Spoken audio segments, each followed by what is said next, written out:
करे या न करे, 2026 31 मार्च को नक्सलवाद इस देश से समाप्त हो जाएगा।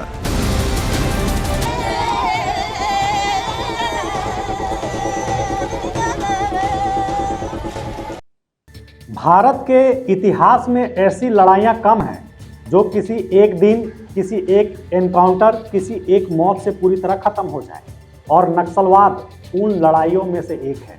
तारीख 18 नवंबर 2025, बस्तर का घना जंगल और सुरक्षा बलों की सबसे बड़ी सफलता, 1 करोड़ के इनामी मांडवी हिडमा का एनकाउंटर। देश भर में एक ही सवाल, क्या नक्सल ऑपरेशन अब खत्म हो गया? लेकिन सच इसकी सतह से कहीं नीचे है। एंटी नक्सल ऑपरेशन की कोर टीम के एक अधिकारी ने बेहद साफ शब्दों में कहा, हिडमा एग्जीक्यूटर था, डिसीजन मेकर नहीं। आंदोलन की रीढ़ जरूर टूटी है, लेकिन दिमाग अब भी जिंदा है, क्योंकि नक्सली हिडमा मारा जा चुका है।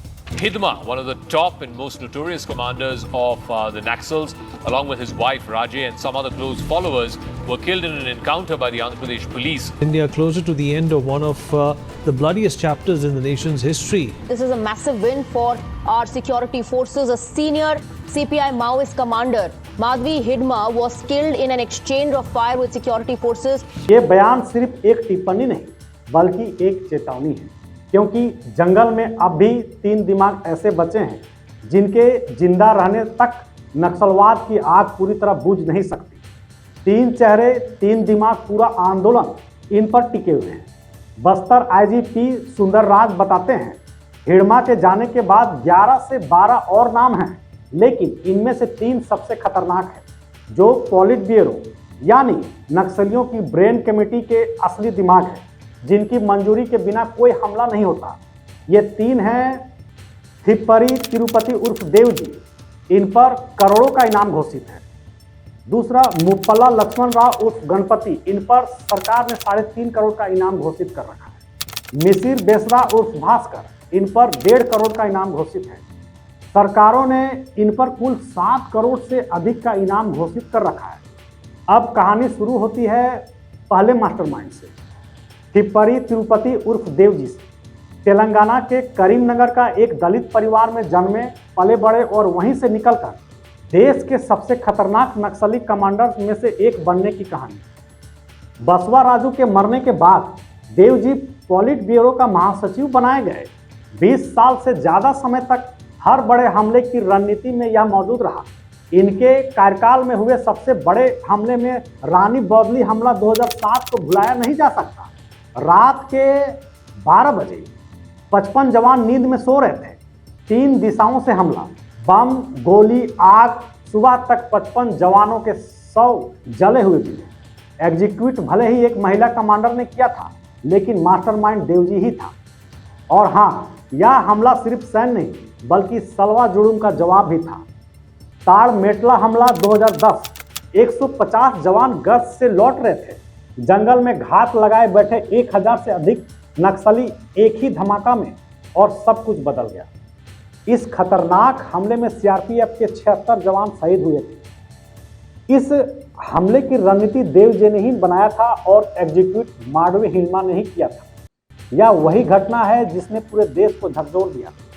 देव जी के खिलाफ अब छत्तीसगढ़ सरकार और एनआईए ने 1-1 करोड़ का इनाम रख चुकी है।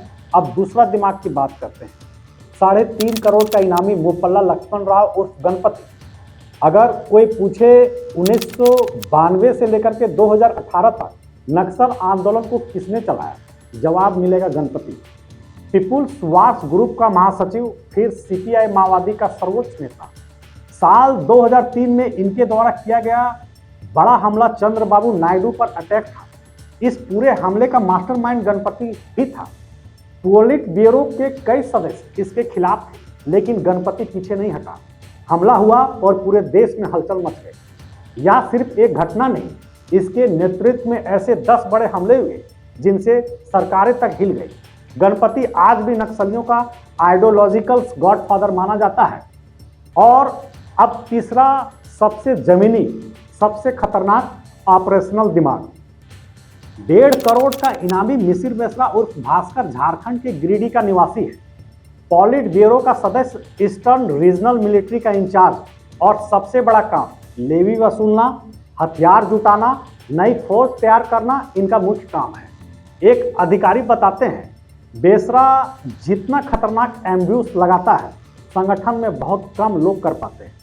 इसे पकड़ने के लिए 2023 तक 8 टीमें लगी थी और अब और बढ़ा दी गई है।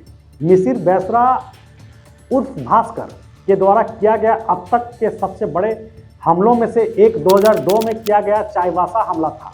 इस हमले में निर्दोष 55 पुलिसकर्मी शहीद हुए थे, उनके हथियार लूटे गए थे। झारखंड के जंगलों में दहशत फैल गई थी। बालिबा हमला 2004, इसमें कुल 25 पुलिसकर्मी शहीद हुए थे।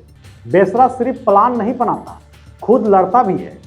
अपने इलाके के लड़ाकों को ट्रेन करता है, संगठन को पैसा जुटाता है। आज भी देश में ऑपरेशन प्रहार इसी को पकड़ने के लिए चलाया जा रहा है। 1 साल में इसकी टीम के 12 सदस्य सरेंडर कर चुके हैं।